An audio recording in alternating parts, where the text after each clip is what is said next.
Hello Aries, thank you for joining me for your weekly forecast for week commencing the 8th of October for the Sun or the Ascendant. The Sun and Mercury initially, are continuing in the part of your scope to do with relationships. So relationships are very important at this time.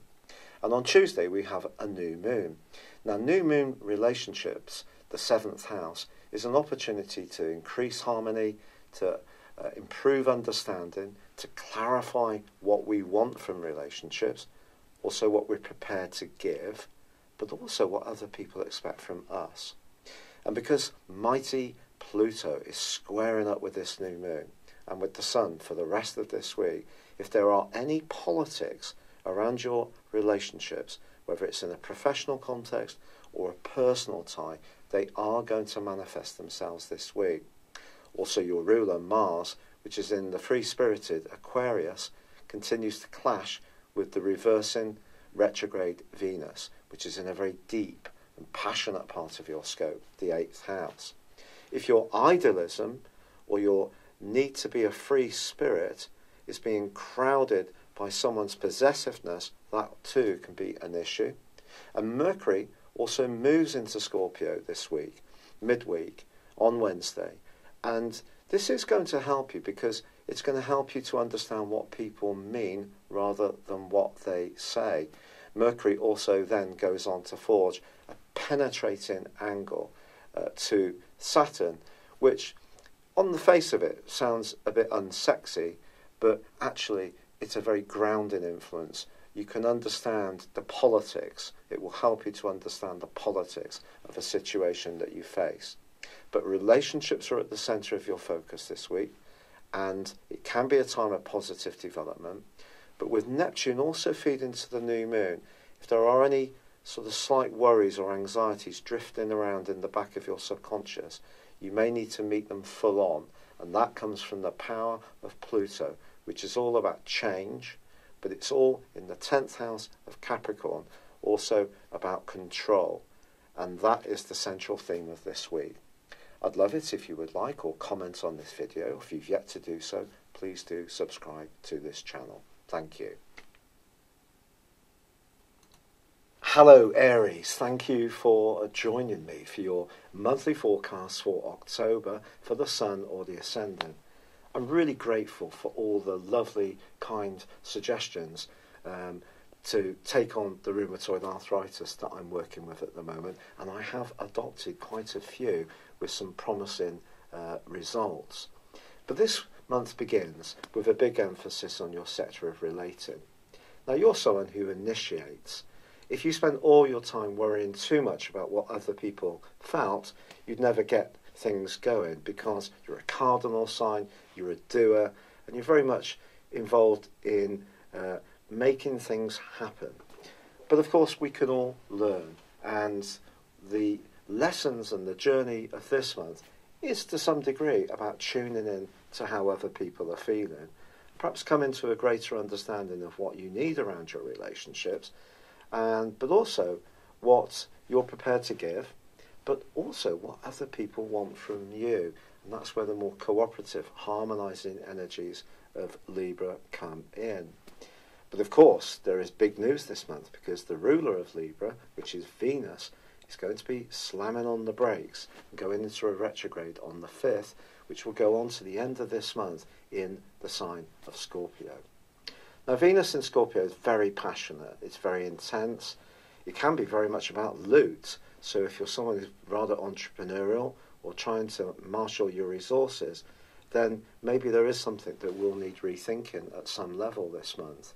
But in a purely romantic or relating concept, Venus is also going to be squaring up with your ruler for the first 2 weeks of this month, and there's a quarter moon on the 2nd in the tender sign of Cancer, which is very much about feeling. So even if you are trying to reach out and understand how someone's feeling towards you, they may not necessarily give you very straight answers. And this potential for confusion is enhanced even more on the back of the new moon in Libra, which occurs on the 9th, but is forging a quincunx with Neptune. Neptune is very much about erosion. It's about shifting sands. it is very intuitive, and if you can tune into your sixth sense in the following 2 weeks, then, sorry, in 4 weeks, sorry, it's vital that you can, because this can help you to guide you, especially if there are some big decisions around relationships to be made. And I also feel that with Mercury moving into the deep and passionate Scorpio 2 on the 10th, what really should concern you this month, Aries, is not necessarily what people say, it's what they really mean. So if you can spend a bit more time thinking about relationships in general, I do feel it's going to be very much to your advantage, because it can help you to understand, as I said before, what you need, but also what you're prepared to give.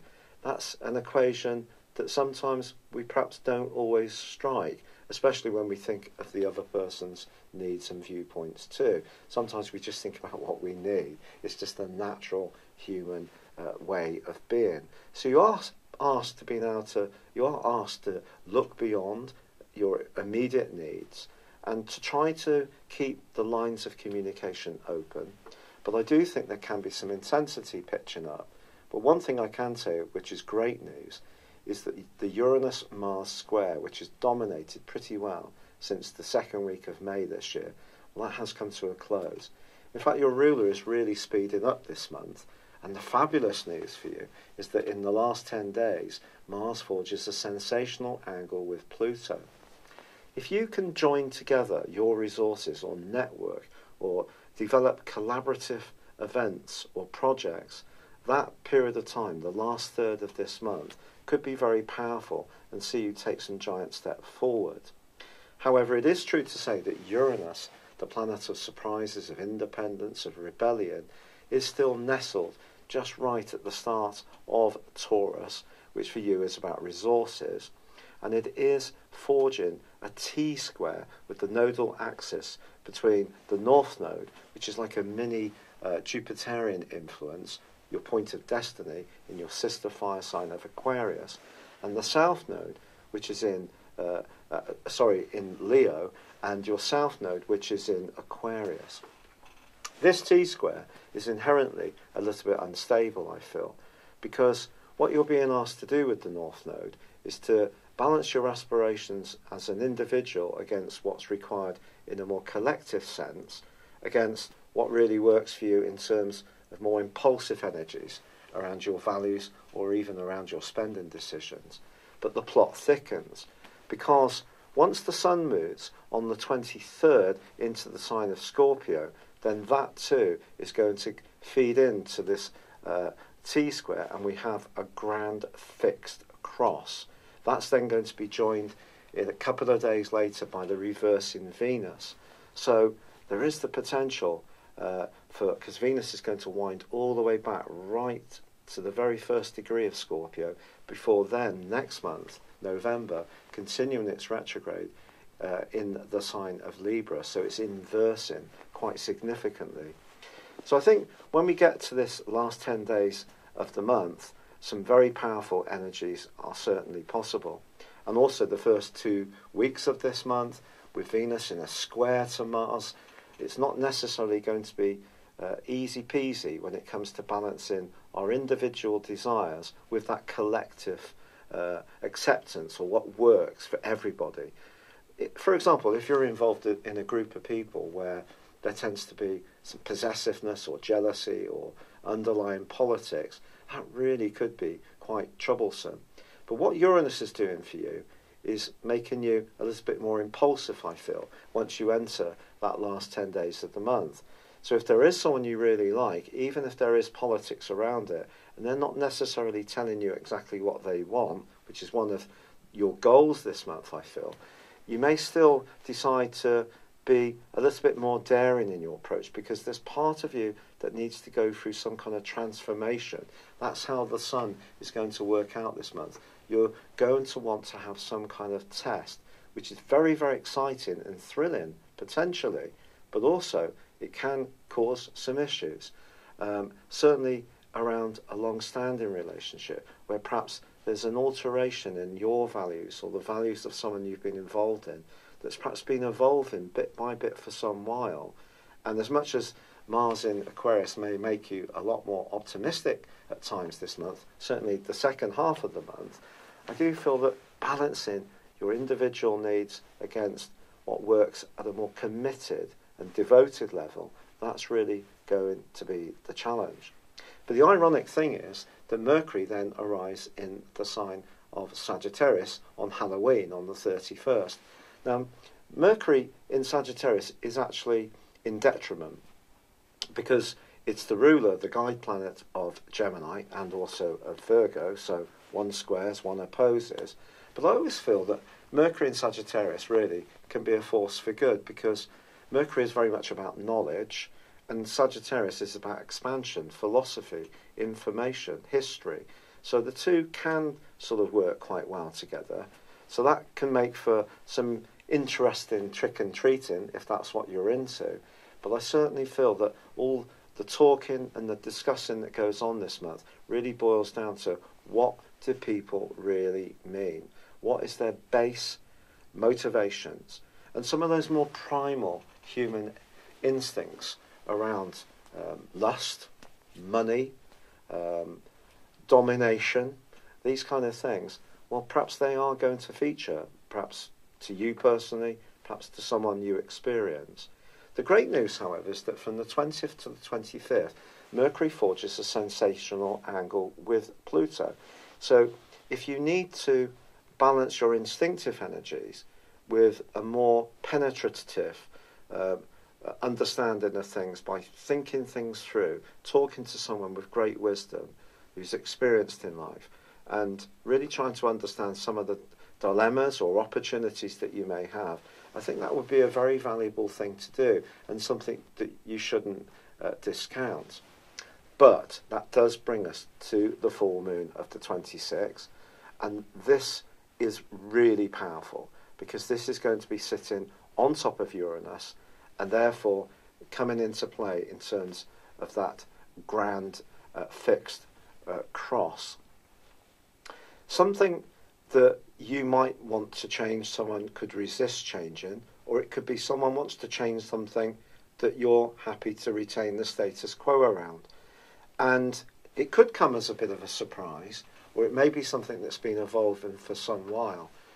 Then there is part of you that needs to have your voice heard. And I think the energy of Saturn and Pluto in Capricorn is seeing you want to be taken more seriously, to have a greater impact on your environment, whether it's at work or in terms of the respect you're held within your family unit or even within your community. But at the same time, it's a delicate process. No one gets everything they want without giving something. And I think this full moon is going to see something around your resources or around your attitude to be challenged or change, or there could be something that's in a state of flux, but it can be exciting. And it just depends on the type of Aries person you are, because you have a natural appreciation of initiation. You're often restless. Obviously, Uranus being in your sign since 2011, initially part-time, since 2011 full-time, and initially 2010 part-time, has given you even more encouragement to break out and be a free spirit. But I think because Uranus in the fixed sign of Taurus, which is very much about stability, kind of pushes some kind of change, some kind of structural seismic shift, which you're either going to be open to or you're not. But I do think something needs to give. And you coming out of this process feeling empowered and feeling that your voice is heard is really the main goal of this month, whilst retaining an open line of communication to the people who really matter. So cooperation is going to be important, listening highly important, always so on the back of a Libra new moon, but your intuition and also your ability to divine what other people want from you are going to be crucial factors too. It's been a real pleasure being with you, Aries. Thank you for joining me. I'd love it if you would like or comment on this video, or if you've yet to do so, please do subscribe to this channel. Thank you. Hello, thank you so much for watching my video. I'd love you to join me at my Horoscope Ace app. You can find this at www.horoscope-ace.com. You can use it through Android, iOS, Apple or Facebook. Check out your ascendant or your moon sign or download your free birth chart. There's all your favourite videos, plus there are daily, weekly, monthly and yearly horoscopes for general, love, Chinese and Indian astrology. If your passion is tarot, there's my brilliant 3-card money or love tarot readings too. And it's all there at www.horoscope-ace.com. Thank you.